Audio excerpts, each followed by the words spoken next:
Varicose veins కి సరైన చికిత్స కోసం సంప్రదించండి ఎవిస్ హాస్పిటల్.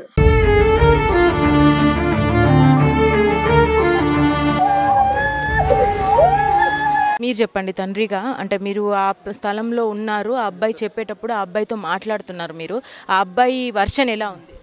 ఇప్పుడు గత సంవత్సరం నుంచి కూడా అప్పుడు అబ్బాయి సెకండ్ ఇయర్ అప్పటి నుంచి కూడా మా పాప ఫస్ట్ ఇయర్లో ఉండే, అప్పటి నుంచి కూడా టార్చర్ ఫోన్లు చేయడం కానీ బండబూతులు ఇట్లా రాంగ్ లవ్ చేయని టార్చర్ లైంగికంగా టార్చర్ చేయడం కానీ అది మాకు అమ్మాయి చెప్పినప్పుడు మేము సి టీమ్ ఇక్కడ వరంగల్ సి టీంలో కంప్లైంట్ చేయడం జరిగింది. కాలేజ్ చెప్పలేదు డైరెక్ట్ ఇక్కడ తర్వాత మళ్ళీ అక్కడ చెప్పాము. అప్పటికే ఆయనది సెకండ్ ఇయర్ దగ్గరికి వచ్చేసింది క్లోజింగ్, పాపది ఫస్ట్ ఇయర్. సి టీంలో కంప్లైంట్ చేయడం జరిగింది. కంప్లైంట్ చేసినాక వాళ్ళ మదర్ను ఫాదర్ని వాళ్ళందరినీ రప్పించి కౌన్సిలింగ్ చేశారు.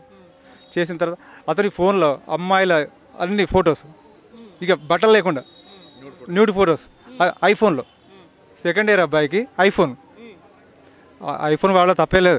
కానీ ఇటువంటి ఫోటోస్ ఒక దగ్గర 10 జీమెయిల్ అకౌంట్లు ఒక మొబైల్లో 10 వాళ్ళే అడిగారు. గిన్నికైనా అకౌంట్లు ఎందుకంటే ఒక్కొక్కరికి ఒక్కొక్క అకౌంట్ ఒక్కొక్క మెయిల్. కిరాణా షాప్కి పోతుంటే ఎన్కేజీలు ఫోటో తీసాడు, వీడియోస్ తీయడం, అది తీసి మళ్ళీ వేరే వాళ్ళకి ఫార్వర్డ్ చేయడం, ఇట్లా అవన్నీ చూసి వాళ్ళే చూసి మొత్తం ఫార్మాట్ చేశారు. ఐఫోన్ సి టీం వాళ్ళే ఫార్మాట్ చేసి తర్వాత మళ్ళీ ఇచ్చిరా లేదో మనకు తెలియదు. తర్వాత వాళ్ళ మదరు వాళ్ళ ఫాదర్కి ఇలా రాసిచ్చడం జరిగింది.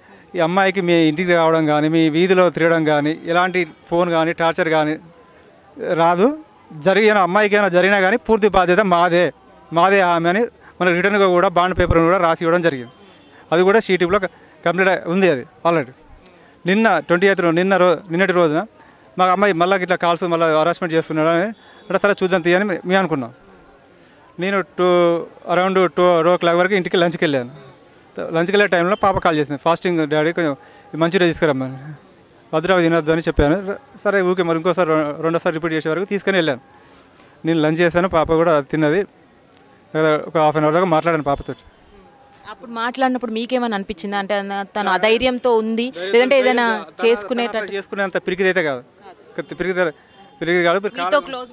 పాప అన్ని షేర్ చేసుకుంటే ప్రతి ఒక్కటి ఏది ఉన్నా కాలేజీలో ఏది జరిగినా ఇట్లా చెప్పి ఈ అబ్బాయి విషయం కూడా మీ దాకా తీసుకొచ్చిందంటేనే తను ఒక ధైర్యంతోనే తీసుకొచ్చిందని అర్థం కదా. సరే చూద్దారా మళ్ళీ ఒకసారి షీటింగ్ మళ్ళీ వెళ్దాం అని నేను బయటకు వెళ్ళిపోయాను. నేను వెళ్ళిన ఒక పావు గంట లోపలనే నాకు ఫోన్ రావడం జరిగింది. ఏదో అన్ఎక్స్పెక్టెడ్ పర్సన్ మమ్మల్ని గమనించుకుంటూనే ఉంటాడు. వీళ్ళు ఎప్పుడు బయటకు వెళ్తారు, వీళ్ళ మదర్ ఎప్పుడు వెళ్తారు, వీళ్ళ డాడీ ఎప్పుడు బయటకు వెళ్తారు, ఇవన్నీ గమనించుకుంటూనే అటు వెళ్ళిన ఒక 15 minutes అంతే వెళ్ళిన కాలా చూస్తాను. నేను వెంటనే బ్యాక్ వచ్చేసాను. అప్పటికే ఇట్లా లోపలికి అన్ఎక్స్పెక్టెడ్ పర్సన్ ఎవరో తిరుగుతున్నారంటే లోపలికి వెళ్తున్నాడు. మీ వచ్చేవరకే అది పాపను ఏమో చేసి మేము పాపను అంత గమనించలేదు. అది బయటికి మెస్ డోర్స్ అటు బ్యాగ్ది ఇటు ఫ్రంట్ది కూడా మెస్ డోర్ ఓపెన్ చేసిన డోర్స్ ఓపెన్లో ఉన్నాయి, మెస్ డోర్లు క్లోజ్ చేసి ఉన్నాయి. ఆ మెస్ డోర్ ఓపెన్ చేసుకుని ఆ గోడ నుంచి వెళ్ళి దొరికిపోతుంది ఎవరో పర్సన్. మరి అరే ఎవరు అని నేను బ్యాక్ సైడ్ వెళ్ళాను జరిగింది. ఆల్రెడీ గోడ దునికడం వెళ్ళిపోతున్నాడు. మళ్ళీ నేను ముందటి నుంచి వెళ్ళి పట్టుకోవడం జరిగింది. అందరూ చూశారు పట్టుకున్నప్పుడు కూడా చాలా దూరం వెళ్ళిండు. ఆ కట్టకాడికి పోయినా పట్టుకోవడం జరిగింది. ఫస్ట్ నన్ను పట్టుకోవడం మీ అమ్మాయిని చూసుకో ఫస్ట్ చంపేసిన అన్నాడు. రికార్డ్ చేయడం జరిగిందా? రికార్డ్ ఏం లేదు మనకు. అప్పుడు అసలు అమ్మాయికి ఏమైంది ఏంది టెన్షన్లో ఎందుకు ఇప్పుడు కూడా నువ్వు రాసిచ్చినావు కదా ఇది మళ్ళీ అక్కడికి వెళ్ళి ఫోన్ రావడం, అక్కడికి అరుపులు వస్తున్నాయి ఇంట్లో నుంచి. అందులో మనం వదిలేసి మేము ఇక్కడ ఇంట్లోకి రావడం. వచ్చేవరకు అమ్మాయి పాప గాయాలు కూడా ఉన్నాయి మొత్తం. ఈ చేతులకు గాయాలు అన్నిటి గాయాలు అమ్మాయికి గాయాలు కూడా ఉన్నాయి మొత్తం. ఇప్పుడు తనే యాంగ్ చేసుకుంటే నాలుగు బయటకు వెళ్ళడం కానీ టాయిలెట్ కానీ ఏదో ఒకటి కంపల్సరీ దానిలో మనకు సింటమ్స్ అక్కడ తెలుస్తుంది. ఇలాంటిది అంత పిరిగి అయితే కాదు. పోలీసులు ఏమంటున్నారండి? ఏ స్టేషన్లో మీరు కంప్లైంట్? కేయూ పోలీస్ స్టేషన్లో ఏమన్నారు? ఇన్వెస్టిగేషన్ చేస్తున్నారు వచ్చారు, కంప్లైంట్ తీసుకున్నారు. ఇన్వెస్టిగేషన్ కోసమైనా అబ్బాయిని అరెస్ట్ చేయాలి కదా ముందు. మరి మీరు గనక గొంతు మీద అటాక్ చేశారు అబ్బాయికి అనుకుంటే మిమ్మల్ని కూడా తీసుకెళ్ళాలి. యాక్చువల్గా మీ వెంటనే రెస్పాండ్ అవ్వాలి కదా. అవి ఆ అబ్బాయికి ఆ మరకలు ఉండాలి, మిమ్మల్ని తీసుకెళ్ళాలి. అది ఏది జరగకుండా దాన్ని ఎందుకంటే ఈ కేసును ఇప్పుడు మీరే వాళ్ళు కంప్లైంట్ ఇచ్చారు. ఈ కేసును నీరు గార్చడం కోసం ఎందుకంటే అపోజిట్ ఒక కేసు పెడితే ఇది వాళ్ళే ఫస్ట్ కంప్లైంట్ ఇచ్చారు. వాళ్ళు ఇచ్చిన తెలియదు, ఇట్లా చెప్తున్నారు మనకి. ఇట్లా అతనే కోసుకొని చెప్తున్నారు గొంతు కోసుకొని ఈ కేసును నీరుగార్చడం కోసం. ఇది ఒక డ్రామా తప్ప ఇది మిగతా ఛానల్స్లో కూడా రాంగ్ ప్రొపగండా అవుతుంది. జరిగింది ఒకటి. అలా యాక్చువల్గా అందరూ కాలనీ వాళ్ళు కూడా చూశారు. అమ్మాయి ఎలాంటిదైనా కాలనీ వాళ్ళు తెలుసు, అందరికీ తెలుసు. ఆ అబ్బాయిని పట్టుకున్నప్పుడు కూడా ఆ అబ్బాయి కూడా ఎలాంటి గాయాలు కూడా లేవు. చాలా బాధాకరం అండి. అంటే ఒక బేబీ పోయి మీరు బాధలో ఉన్నారు, వేరే వేరే వార్తలు రావడం ఇదైతే చాలా చాలా విరుద్ధమైన విషయమే. దయచేసి మీరు చెప్పండి ఇప్పుడు ఏం న్యాయం కోరుకుంటున్నారో మీ మాటల్లో ఒక్కసారి. మా అమ్మాయి కంపల్సరీ న్యాయం జరగాలి, వాడిని కూడా అదే విధంగా చంపాలి, శిక్ష పడాలి. సంవత్సర కాలం నుంచి మీరు మీ అమ్మాయితో ఇదే బాధని ఫేస్ చేస్తూ ఉన్నారు. ఇదే టార్చర్ రాసి చూడడం మళ్ళీ ఏం లేదు కదా అనుకుంటే మళ్ళీ స్టార్ట్ చేసిండు. ఇట్లా చేస్తున్న డాడీ అంటే సరే చూద్దాంలే, ఇప్పుడు మనం వెంటనే రియాక్ట్ కాదు కదా, మళ్ళీ ఒకసారి వస్తే మళ్ళీ చేద్దామని వెళ్ళి అంతే ఒక 10-15 మినిట్స్లో వాడు చంపేసి మనం అమ్మాయిని గమనించలేదు. ఫస్ట్ వాడిని పట్టుకునే క్రమంలో వాడు అదే ఆలోచన ఉన్నది తప్ప అమ్మాయికి ఏమైంది మళ్ళీ అరుపులు వినిపించే వరకు మళ్ళీ వాడిని అక్కడనే వదిలేసి వెళ్ళడం జరిగింది. రైట్, విన్నారు కదండి. అయితే వాళ్ళ మాటల్లో విన్నారు కదా. అయితే పాప హ్యాంగ్ చేసుకుందా మరి చేపించబడిందా అనేది అయితే ఇంకా తెలియాల్సి ఉంది. అయితే ఏదేమైనా అక్కడ అబ్బాయి పారిపోతున్న క్రమంలో అక్కడ ఉన్నప్పుడు వీళ్ళకి అంత పెద్ద వార్నింగ్ ఇవ్వడం అనేది ఎంత అబ్బాయి పైచాచికత్వానికి నిదర్శనం అని చెప్పాలి. ఈ వార్తలు అనేది దయచేసి ఆపండి. ఇప్పుడే వాళ్ళ అమ్మగారితో వాళ్ళ ఫాదర్తో కూడా మాట్లాడాం మనము, వాళ్ళు చెప్పింది కూడా విన్నాము. ఒక్క నిమిషం, అతని మొబైల్ డాటా అనేది తీస్తే అతను ఎంత క్రూరమైన ఈజీగా అనాలిసిస్ అవుతుంది. అతను ఎలాంటి క్యారెక్టరు, ఈ మామ అంటే మామని కాదు చాలామంది అమ్మాయిలు ఆ చీటింగ్ వల్ల అప్పుడు కూడా గిన్నికన్నా ఫోటోలు ఏంటి ఇవి అన్నీ. ఇప్పుడు అమ్మాయికి జరిగిపోయింది, చనిపోయింది, అయిపోయింది. ఫర్దర్గా ఇంకొక అమ్మాయి కూడా ఇట్లా చేస్తే ఎవరు కూడా అమ్మాయిలను కలవడానికి సిద్ధంగా ఉండరు. ఎవరు కూడా అమ్మాయిలను కలాలంటే జంకుతారు. అసలే అమ్మాయిలు తగ్గిపోతున్నారు. ఇంకో అమ్మాయిలు కలాలంటే ఇటువంటి విధానాల వల్ల ఇవి రాంగ్ ప్రొపగండా ఏవాటి వాళ్ళని హీరోని చేస్తున్నారు. హీరోని చేసి మొన్న ఏం చేసినా నాకు ఏమైంది, నేను గీసుకున్నా ఆ కేసు అనేది మాపై అయిపోయింది, వాళ్ళ ఆపోజిట్ పెడితే వాళ్ళే విత్డ్రా అవుతారు. ఇది ఒకటి. ఇట్లా చేస్తే అమ్మాయిలను కలవడానికి కూడా ఎవరు ఏ తల్లిదండ్రులు కూడా. మీరు అమ్మాయికి ఏమవుతారండి? నేను మామని అవుతానండి. మీరు ఆ చుట్టుపక్కల ప్రాంతాల్లో వాళ్ళ ఇంటి ముందు లైన్లో ఉంటాను నేను. సో ఎవరైనా ఇంటిమేట్ చేశారా? కాలనీ వాసులు నాకు ఫోన్ చేశారు. వాళ్ళు ఫోన్ చేస్తే ఇంట్లో ఎవరున్నారు, మరి ఒక అన్ఎక్స్పెక్టెడ్ పర్సన్ కనబడుతున్నారు, సో ఒకసారి మీ బావగారైన రమణారెడ్డికి కాల్ చేయండి, కనుక్కోండి మరి ఇంట్లో ఎవరైనా ఉన్నారా అని అంటే నేను మా బావకు ఫోన్ చేయడం జరిగింది. చేస్తే బావ ఇంట్లో స్వీట్ ఉంది, పాప ఒకతే ఉంది, ఇంకా వేరే వాళ్ళు ఎవరు లేరు అని అంటే సరే మరి ఇంటి దగ్గర ఎవరో పర్సన్ కనబడుతున్నారంట, మరి ఫోన్ వచ్చింది, నువ్వు ఎక్కడున్నావు రా కలిసి వెళ్దాము అని అన్నాను. సరే నీ దగ్గరలో ఉన్నాను, 5 నిమిషాల్లో వస్తాను అని చెప్పి అన్నాడు. దగ్గరలో నువ్వు నన్ను మెల్ల నడుచుకుంటే వెళ్ళు, ఆ చుట్టుపక్కల ఏమన్నా అనిపిస్తే నాకు ఫోన్ చేయమన్నాడు. నేను లోపలికి వెళ్ళాను. లోపలికి వెళ్ళేటప్పుడు మా బావ కూడా వచ్చారు. ఇద్దరం కలిసి లోపలికి వెళ్ళి చూడగానే మేము అలా వరండా తిరుగుతూనే ఉన్నాం. అటు తిరగగానే మా బావ అటు సైడు ప్రహారీ గోడ సైడ్ వెళ్ళి కూడా అతను ప్రహారీ గోడ దునికి పారిపోతున్నాడు ఒక అబ్బాయి. ఎవరా అని మేము అనుకున్నామంటే ఎవరైనా దొంగతనం చేయడానికి వచ్చిండా, ఏం చేయడం మాకు తెలియదు అసలు ఆ పర్సన్ ఎవరు అనేది. సో నేను ఒకసారి పట్టుకోరా అని చెప్పేసి నేను ముందుకెళ్ళాను. నా వెనకాల మా బావుడు పరిగెత్తి ఇద్దరం కలిసిపోయి పట్టుకున్నాక బావుసి ఆల్రెడీ ఆ పర్సన్ ఎవరు అంటే దొంగతనం చేయడానికి వచ్చిన పర్సన్ కాదు, ఇంతకు ముందుకు 1 year కింద 1 year నుంచి లైంగికంగా హింసిస్తుండు మా పాపని. సో అది ఆల్రెడీ సిటీఎం కంప్లైంట్ చేయడం జరిగింది.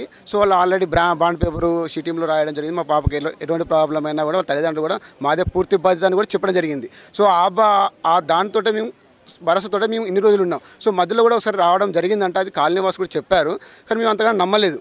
సో ఈ రోజు నేను రెడ్ హ్యాండెడ్గా మేము చూసేసరికి అదే పర్సన్ ఉండేసరికి మేము షాక్లో గురేమో. అతను పదే అంటున్నాడు, వెళ్ళి మీ అమ్మాయిని చూసుకోండి ఫస్ట్, నేను ఎడిపోతా, ఫస్ట్ మీ అమ్మాయిని చూసుకోండి అని అంటున్నాడు. మాకు అర్థం కాదు. ఆ టైంలో నాకు సింకే మా మిస్సెస్ పక్కనే ఉంది కాబట్టి ఫోన్ చేసి నువ్వు ఇంటికి వెళ్ళి ఒకసారి చూడు, ఒకసారి మరి ఒక్కతే ఉందంట పాప, వెళ్ళి చూడమనగానే ఒక 1 minute కూడా పట్టదు, ప్రాక్టికల్ సెకండ్లో ఇంటికి వెళ్ళేసరికి ఆల్రెడీ హ్యాంగ్ అయి ఉంది. హ్యాంగ్ అయ్యి చూడగానే మా మిస్సెస్ అరుపులతో బయటకు వచ్చింది. అలాగే కాలనీ వాసులు వచ్చి చూడగానే హ్యాంగ్ అయ్యి తీసి ఏం తీసుకెళ్ళబోగానే చనిపోయిందని చెప్పి ఇక్కడ డిక్లేర్ చేశారు. అప్పటికి మేము ఏం చేయాలో అర్థం కాక సతమతం అయిపోయాము. అది అంటే జరిగిన సంఘటన. వాడు ఆల్రెడీ గత 1 year నుంచి వెంటబడుతున్నాడు, హరాస్మెంట్ చేస్తున్నాడు, అది క్లియర్గా తెలుస్తుంది ఇక్కడ. సో ఈ న్యూస్ ఛానల్ వల్ల దాని వార్తని మొత్తం కంప్లీట్గా అపోజిట్ చేశారు. అది ఎంతవరకు నిజమో నాకైతే అర్థం కావట్లేదు. ఏం తెలియకుండా వాళ్ళు మేము చనిపోయి మేము బాధలో ఉంటే కదా వాళ్ళు ఆ విధంగా న్యూస్ స్ప్రెడ్ చేస్తున్నారు. మేము ఎవరికి చెప్పుకోవాలి మా బాధని? మా దగ్గరికి ఎవరు రాలేదు. మేము ఇక్కడ మా పరిస్థితి మా బాధలో మేము ఉన్నాం. ఇక్కడ దయచేసి మీ న్యూస్ ఛానల్ ద్వారా కానీ న్యాయం జరిగేలా చూడమని మేము కోరుకుంటున్నామండి. తప్పకుండా అండి. అంటే శిక్ష పడాల్సిందే అట్లాంటి వ్యక్తులు, కానీ మేము కూడా కోరుకుంటున్నాం. బట్ నిజానిజాలు అయితే తెలియాల్సింది, ఇన్వెస్టిగేషన్ అయితే ఖచ్చితంగా జరగాల్సిందే మీరు అన్నట్టుగా. అయితే అబ్బాయి చెప్తున్న క్రమంలో అంటే ఇంటికి వెళ్ళి చూడండి అంటే అంత ధైర్యంగా ఆ మాట మాట్లాడాడు కదా, అంటే మీకేమనిపించింది? నాకు ఎందుకో డౌట్ అనిపించి ఇంటికి వెళ్ళి చూడండి ఫస్ట్ మీ అమ్మాయి దగ్గరికి వెళ్ళండి అంటే నాకు అర్థం కాలేదు. అందుకే నేను ఇమీడియట్ నాకు స్ట్రైక్ నేను మా మిస్సెస్ని తొందరలో ఇంటికి వెళ్ళి నువ్వు ఒకసారి ఇంటికి వెళ్ళి చూడు ఒకసారి అంటే, ఎందుకంటే ఆల్రెడీ 1 year కింద జరిగిన సంఘటన ఇది. సో అమ్మాయి అంత పిరిగితనం అయితే కాదు, పిరిగితనం అయితే లేదు. ఎందుకంటే ఆల్రెడీ అమ్మాయి ఇంటిమేషన్ ఇచ్చింది, షీటీంలో కంప్లైంట్ అయింది, ఆల్రెడీ 1 year ప్రాసెస్ జరుగుతుంది. సో ఆమె సూసైడ్ చేసుకునేంత పని అయితే చేయదు. సో ఆమె ఏవో ఆల్రెడీ ఇప్పుడు బాడీలో మేము అప్పుడు చనిపోయినప్పుడు మేము ఓపెన్ చేయలేదు. ఇప్పుడు చూస్తే బాడీ మీద దెబ్బలు ఉన్నాయి, గీతలు ఉన్నాయి, అవన్నీ కనబడుతున్నాయి. మేము అంతగానో అబ్జర్వ్ చేయలేదు. మేము ఇక్కడ 2 ఘాట్లు ఉన్నాయి చూసాము అంతే. ఇలా చేత్తో ఇట్లా ప్రెస్ చేస్తే ఎట్లా ఉంటే అలా ఘాట్స్ ఉన్నాయి అక్కడ. సో మేము ఏం చేయలేకపోయినాం, మాకు తెలియలేదు. ఇప్పుడు చూస్తే తెలుస్తుంది, హత్య జరిగినట్టు అనిపిస్తుంది ఆలోచన చూస్తే. ఓకే అండి. మనవరాలను చంపిండు వాడు. బాబా నా మనవరాలు జీవనం ఎట్లా పోయిందో అబ్బో బాబా, వాని జీవనం అట్లా పోవాలా బాబా బాబా బాబా బాబా. పిల్లలు కాదా అబ్బా, నా మనవరాలు ఒక్కటి కాదు బిడ్డో, నా సీటవ్వా 1000 మంది జీవనాలు ఉంటాయి అబ్బో, ఎంతమంది చదువుతారు అబ్బో బాబా. ఏం చేస్తారు వీళ్ళు ఎమ్మెల్యేలు ఏం చేస్తారు, వీళ్ళు పోలీసు వాళ్ళు ఏం చేస్తారు, కలెక్టర్లు ఏం చేస్తారు. గిట్లా ఆడవాళ్ళ జీవనాలు పిల్లల జీవనాలు తీస్తంటే నా సీట్ అవ్వో బాబా, ఇంతమంది బలి తీసుకుంటారు. సందాయించుకొని మీరు ధైర్యం తెచ్చుకోవాలి, జరిగిన అన్యాయానికి పోరాడాలి. మీరు మీ కూతుర్ని మీరు చూసుకోవాలి. ఇప్పుడు మీరు ధైర్యం కోల్పోతే మీ కూతురుకు చాలా ఇబ్బంది అవుతుంది. నా కోడలు పోరాడదాం, నా కొడుకు పోరాడదాం. అమ్మా కొంచెం ఓపిక పడదాం. వాస్తవాలు అవాస్తవాలు తెలుసుకోకుండా ఈ న్యూస్ ఛానళ్ళు కూడా ఇలాంటి ప్రచారం చేయడం కూడా కరెక్ట్ కాదు. మైనర్ బాలిక మీద ఇలాంటివి చేయడం చాలా బాధాకరమైనటువంటి, ఇటువంటివి చేయకూడదు. నిజాలు తెలుసుకొని ఇటువంటి చేయాలని మా యొక్క అభ్యర్థన. She is very clever, madam. Recently she wrote IIT JEE Mains. She is state topper candidate. ఇలాంటి టైంలో ఇలా జరగడం చాలా ఇబ్బందిగా ఉంది మేడం. న్యూస్ ఛానల్స్ వాళ్ళు కూడా ఇట్లా రాయడం చాలా తప్పు మేడం. సో జరిగింది ఒకటంటే ఇంకోటి రాస్తున్నారు. న్యూస్ ఛానల్ చేయకుండా కొంచెం చూడగలరు. రాంగ్ ప్రొపగండా చేయకండి. ఇలా మీరు రాయకుండా న్యూస్ కవర్ చేయకుండా ఈ న్యూస్ ఛానల్ని చూస్తే చాలా బాధ అనిపిస్తుంది. ఏదైనా విషయం ఉంటే పూర్తిగా తెలుసుకున్నాక 1 గంట అయినాక ఇప్పుడు మీరు ఇప్పుడు వచ్చిండ్రు, నిజం వస్తుందా లేదా అనేది న్యూస్ ఛానల్ పట్టుకొని వింటారు. ఎవరైనా పూర్తిగా తెలుసుకోకుండా అమ్మాయి మైనర్ అని చూడకుండా తల్లిదండ్రుల బాధ ఏందని చూడక మా బాధలో మేము ఉంటాం. వాళ్ళు ఏమి ఇస్తున్నారు, అబ్బాయి ఇట్లా అబ్బాయి తండ్రి కోసిండు. అక్కడ న్యూస్ ఛానల్లో హోటల్లో చూసినాం మేము, ప్రెస్ రిపోర్టర్లు నిన్న గలీజ్గా మాట్లాడుతున్నారు. మరి మేమేం చేయాలి? నోరు మూసుకొని వచ్చినాం, చెవులు నోరులు అన్నీ మూసుకొని వచ్చినాం. పిచ్చిగా ఎందుకు? ఇది మాత్రం మంచి పద్ధతి కాదు. ఏదో యూట్యూబ్ ఛానల్ పెట్టుకొని లేకుంటే ఏదో ఛానల్ పెట్టి పిచ్చి ఇవి చేయడం అనేది కరెక్ట్ కాదు. వాళ్ళకు కూడా అక్క చెల్లెళ్ళు అందరు ఉంటారు, ఫ్యామిలీ ఉంటుంది. ఇప్పుడు 24 గంటలు ఎంత మూతలు మోగినాయి తెలుసా? మాకు ఇజ్జత్ అనిపిస్తుంది. అసలు వీళ్ళ బాధకు ఉండాలన్నా చావాలన్నా ఎక్కడికి వస్తుంది. అలాంటివి జరుగుతాయండి. ఈ అమ్మాయి ప్లేస్లో వాళ్ళ ఫ్యామిలీ మెంబర్కి ఒకరు అమ్మాయికి జరిగితే వాళ్ళు ఏంటి ఏ రకంగా ఆలోచిస్తారు? వాళ్ళు చేయడానికి ఉండాలి కొంచెం అయినా ఇంగిత జ్ఞానం. ఆడపిల్లలు అంటే అంత అలసా? అలాంటివి చేయకూడదు. కొద్దిగానైనా ఆలోచన రాసేటోడికి కనీసం ప్రచారం చేసేటోనికి మరి అమ్మాయి ఎవరు, మైనర్ వాళ్ళ పరిస్థితి ఏంది, ఇదివరకు ఏం జరిగింది అనేది కూడా తెలుసుకుని లేదు. కనీసం అది ఇవ్వచ్చు కదా. ఇంతకుముందు షీటింగ్లో ఇచ్చిండ్రు, మరి దాని గురించి ఏమైనా తెలుసుకున్నారా? ఇదివరకు కంప్లైంట్ ఉంది అబ్బాయి మీద, నెగిటివ్ ఉన్నదని చెప్పనేసి వాళ్ళకి తెలుసా?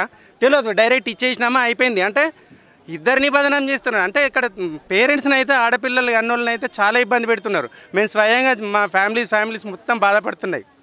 ఇది పద్ధతి కాదు మేడం. ఇది ముందుకొచ్చి మాట్లాడడం మంచిదైందండి. అంటే ఎవరికి కూడా ఇట్లాంటి సంఘటన ఎదురు కావద్దు.